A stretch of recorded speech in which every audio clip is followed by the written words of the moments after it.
tabriklasanglar bo'ladi. Bizga yana bitta plyus bor, ya'ni yangi mashina. Barcha narsaga havas bilan qarashni o'rgan.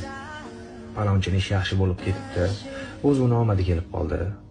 Mashina almashtirib, o'z azaldan boy edi degan so'zlarni yig'ishtir. Alloh beryapti deya yaxshi nazarda havas bilan qara. Ana o'shanda barchasi bir zumda mahallaning boshidagi yo'lingcha bor-ku. O'sha har birimizning mahallamizga kirib keladigan ko'chani boshidagi yo'ling. O'sha yerga ko'zinglar tushganda bitta rostakasib niyat qilib qo'yinglar. Bir kunmas bir kun o'sha ko'chaga top-toza yuvilgan chotki inalar kelsa ekan kirib kelasizlar-da. Ana shu payt hech kimga hech nimani